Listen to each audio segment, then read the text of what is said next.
हबक्कुक भविष्यवक्ता की पुस्तक अध्याय 1। हबक्कुक भविष्यवक्ता की पुस्तक अध्याय 1। भारी वचन जिसको हबक्कुक नबी ने दर्शन में पाया। हे यहोवा, मैं कब तक तेरी दोहाई देता रहूंगा और तू न सुनेगा? मैं कब तक तेरे सन्मुख उपद्रव उपद्रव चिल्लाता रहूंगा और क्या तू उद्धार नहीं करेगा? तू मुझे अनर्थ काम क्यों दिखाता है? और क्या कारण है कि तू आप उत्पात को देखता रहता है और मेरे सामने लूटपाट और उपद्रव होते रहते हैं और झगड़ा हुआ करता है और वाद विवाद बढ़ता जाता है। इसलिए व्यवस्था ढीली हो गई और न्याय कभी नहीं प्रकट होता। दुष्ट लोग धर्मी को घेर लेते हैं, सो न्याय का खून हो रहा है। अन्य जातियों की ओर चित्त लगाकर देखो और बहुत ही चकित हो, क्योंकि मैं तुम्हारे ही दिनों में ऐसा काम करने पर हूं कि जब वह तुमको बताया जाएगा तो तुम उसकी प्रतीति न करोगे। देखो, मैं कसदियों को उभारने पर हूं। वे क्रूर और उतावली करने वाली जाति है, जो पराये वासस्थानों के अधिकारी होने के लिए पृथ्वी भर में फैल गए हैं। वह भयानक और डरावने हैं। वे आप ही अपने न्याय की बड़ाई और प्रशंसा का कारण है, और उनके घोड़े चीतों से भी अधिक वेग चलने वाले हैं, और सांझ को अहेर करने वाले हुंडारों से भी अधिक क्रूर है, और उनके सवार दूर दूर तक कूदते फांदते आते हैं। हाँ, वह दूर से चले आते हैं और अहेर पर झपटने वाले उकाब की नाई झपटा मारते हैं। वह सब के सब उपद्रव करने के लिए आते हैं। वे मुंह सामने की ओर किए हुए सीधे बढ़ते चले आते हैं, और वे बंधुओं को बालू के किनकों के समान बटोरते हैं, और वह राजाओं को ठट्ठों में उड़ाते और हाकिमों का उपहास करते हैं। वह सब दृढ़ गढ़ों को तुच्छ जानते हैं, क्योंकि वह दमदमा बांधकर उसको जीत लेते हैं। तब वह वायु की नाई चलते और मर्यादा छोड़कर दोषी ठहरते हैं, क्योंकि उनका बल ही उनका देवता है। हे मेरे परमेश्वर यहोवा, हे मेरे पवित्र परमेश्वर, क्या तू अनादिकाल से नहीं है? इस कारण हम लोग नहीं मरने के। हे यहोवा, तूने उनको न्याय करने के लिए ठहराया होगा। हे चट्टान, तूने उलाहने देने के लिए उनको बैठाया है। तेरी आंखें ऐसी शुद्ध है कि तू बुराई को देख ही नहीं सकता और उत्पात को देखकर चुप नहीं रह सकता। फिर तू विश्वासघातियों को क्यों देखता रहता? और जब दुष्ट उसको जो निर्दोष है निगल जाता है, तब तू क्यों चुप रहता है? और तू क्यों मनुष्य को समुद्र की मछलियों के और उनके रेंगने वाले जंतुओं के समान बनाता है, जिन पर कोई शासन करने वाला नहीं है? वह उन सब मनुष्यों को बंसी से पकड़कर उठा लेते और जाल में घसीट लेते और महाजाल में फंसा लेते हैं। इस कारण वह आनंदित और मगन है। इसी कारण वह अपने जाल के सामने बलि चढ़ाते और अपने महाजाल के आगे धूप जलाते हैं, क्योंकि इन्हीं के द्वारा उनका भाग पुष्ट होता और उनका भोजन चिकना होता है। परंतु क्या वह इस कारण जाल को खाली करने और जाति जाति के लोगों को लगातार निर्दयता से घात करने से हाथ न रोकेंगे? हबक्कुक भविष्यवक्ता की पुस्तक अध्याय 2। हबक्कुक भविष्यवक्ता की पुस्तक अध्याय 2। मैं अपने पहरे पर खड़ा रहूंगा और गुम्मट पर चढ़कर ठहरा रहूंगा और ताकता रहूंगा कि देखो कि मुझसे वह क्या कहेगा, और मैं अपने दिए हुए उल्हाने के विषय क्या उत्तर दूं। यहोवा ने मुझसे कहा, दर्शन की बातें लिख दे, वरन पटियाओं पर साफ साफ लिख दे, ताकि दौड़ते हुए भी वे सहज से पढ़ी जाए, क्योंकि इस दर्शन की बात नियत समय में पूरी होने वाली है। वरन इसके पूरे होने का समय वेग से आता है और इसमें धोखा न होगा। चाहे इसमें विलंब हो तो भी उसकी बाट जोहते रहना, क्योंकि वह निश्चय पूरी होगी और इसमें देर न होगी। देख, उसका मन फुला हुआ है, उसका मन सीधा नहीं है, परंतु धर्मी अपने विश्वास के द्वारा जीवित रहेगा। फिर दाख मधु से धोखा होता है। अहंकारी पुरुष घर में नहीं रहता और उसकी लालसा अधोलोक की सी पूरी नहीं होती, और मृत्यु की नाई उसका पेट नहीं भरता। अर्थात वह सब जातियों को अपने पास खींच लेता और सब देशों के लोगों को अपने पास इकट्ठे कर रखता है। क्या वे सब उसका दृष्टांत चलाकर और उस पर ताना मारकर न कहेंगे कि हाय उस पर जो पराया धन छीन छीन कर धनवान हो जाता है? कब तक?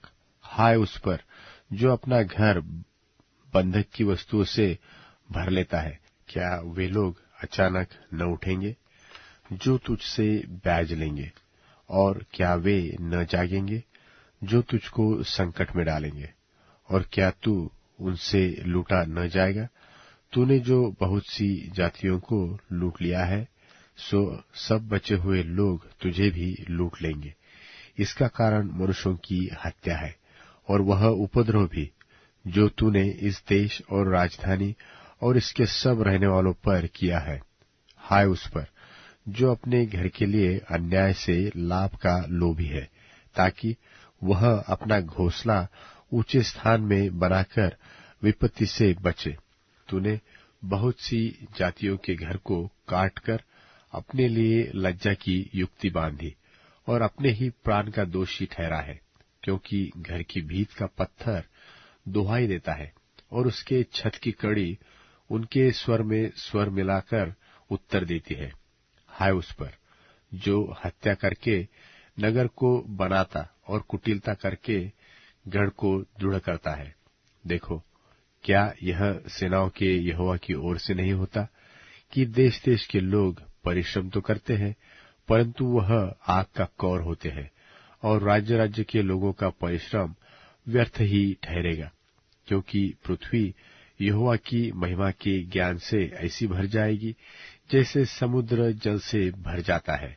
हाय उस पर जो अपने पड़ोसी को मदिरा पिलाता और उसमें विष मिलाकर उसको मतवाला कर देता है कि वह उसको नंगा देखे। तू महिमा की संति अपमान ही से भर गया है। तू भी पी और अपने को खतनाहीन प्रकट कर। जो कटोरा यहोवा के दाहिने हाथ में रहता है, सो घूमकर तेरी ओर भी जाएगा, और तेरा विभव तेरी छाट से अशुद्ध हो जाएगा, क्योंकि लबानोन में तेरा किया हुआ उपद्रव और वहां के पशुओं पर तेरा किया हुआ उत्पात, जिससे वे भयभीत हो गए थे, तुझ पर आ पड़ेंगे। यह मनुष्यों की हत्या और उस उपद्रव के कारण होगा जो इस देश और राजधानी और उसके सब रहने वालों पर किया गया है। खुदी हुई मूरत में क्या लाभ देखकर बनाने वाले ने उसे खोदा है? फिर तू झूठ सिखाने वाली और ढली हुई मूरत में क्या लाभ देखकर ढालने वाले ने उस पर इतना भरोसा रखा है कि न बोलने वाली और निकम्मी मूरत बनाए? हाय उस पर जो काठ से कहता है कि जाग, व अबोल पत्थर से कि उठ, क्या वह सिखाएगा? देखो, वह सोने चांदी में मढ़ा हुआ तो है, परंतु उसमें आत्मा नहीं है। यहोवा अपने पवित्र मंदिर में है, समस्त पृथ्वी उसके सामने शांत रहे। हबक्कुक भविष्यवक्ता की पुस्तक अध्याय 3। हबक्कुक भविष्यवक्ता की पुस्तक अध्याय 3। हबक्कुक नबी की प्रार्थना शिग्योनित रीति पर। हे यहोवा, मैं तेरी कीर्ति सुनकर डर गया। हे यहोवा, वर्तमान युग में अपने काम को पूरा कर। इस युग में तू उसको प्रकट कर। क्रोध करते हुए भी दया करना न स्मरण कर। ईश्वर तेमान से आया, अर्थात पवित्र परमेश्वर परान पर्वत से आ रहा है। सेला। उसका तेज आकाश पर छाया हुआ है और पृथ्वी उसकी स्तुति से परिपूर्ण हो गई है, और उसकी ज्योति सूर्य के तुल्य थी। उसके हाथों से किरणें निकल रही थी, और इनमें उसका सामर्थ्य छिपा हुआ था। उसके आगे आगे मरी फैलती गई, और उसके पांव से महाज्वर निकलता गया। वह खड़ा होकर पृथ्वी को नाप रहा था। उसने देखा, और जाति जाति के लोग घबरा गए, और सनातन पर्वत चकनाचूर हो गए, और सनातन की पहाड़ियां झुक गई। उसकी गति अनंत काल से एक सी है। मुझे कुशान के तंबू में रहने वाले दुख से दबे दिखाई पड़े, और मिद्या देश के डेरे डगमगा गए। हे यहोवा, क्या तू नदियों पर रिसियाया था? क्या तेरा क्रोध नदियों पर भड़का था? क्या तेरी जलजलाहट समुद्र पर भड़की थी, कि तू अपने घोड़ों पर और उद्धार करने वाले विजयी रथों पर चढ़कर आ रहा है? तेरा धनुष खोल में से निकल गया। तेरे दंड का वचन शपथ के साथ हुआ था। तूने धरती को नदियों से चीर डाला। पहाड़ तुझे देखकर कांप उठे। आंधी और जल प्रलय निकल गए। गहरा सागर बोल उठा और अपने हाथों अर्थात लहरों को ऊपर उठाया। तेरे उड़ने वाले तीरों के चलने की ज्योति से और तेरे चमकीले भाले की झलक के प्रकाश से सूर्य और चंद्रमा अपने अपने स्थान पर ठहर गए। तू क्रोध में आकर पृथ्वी पर चल निकला। तूने जाति जाति को क्रोध से नाश किया, और तू अपनी प्रजा के उद्धार के लिए निकला।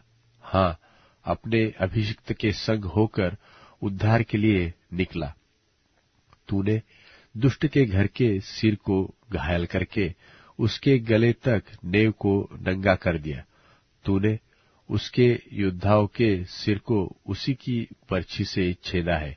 वे मुझको तितर बितर करने के लिए बवंडर की आंधी की नाई तो आए, और दीन लोगों को घात लगाकर मार डालने की आशा से आनंदित थे। तू अपने घोड़ों पर सवार होकर समुद्र से, हाँ, जल प्रलय से पार हो गया। यह सब सुनते ही मेरा कलेजा कांप उठा। मेरे ओठ थरथराने लगे, मेरी हड्डियां सड़ने लगी, और मैं खड़े खड़े कांपने लगा, ताकि मैं उस दिन की बाट शांति से जोहता रहूं, जब दल बांधकर प्रजा चढ़ाई करे। क्योंकि चाहे अंजीर के वृक्षों में फूल न फूले, और न दाखलताओं में फल लगे, और जलपाई के वृक्ष से केवल धोखा खाया जाए, और खेतों में अन्न न उपजे, और न तो भेड़शालाओं में भेड़ बकरियां रह जाए, और न थानों में गाय बैल, तो भी मैं यहोवा के कारण आनंदित और मगन रहूंगा, और अपने उद्धारकर्ता परमेश्वर के हेतु अति प्रसन्न रहूंगा। यहोवा परमेश्वर मेरा बलमूल है, और वह मेरे पांव हरिणों के समान बना देता है, और मुझको मेरे ऊंचे स्थानों पर चलाता है।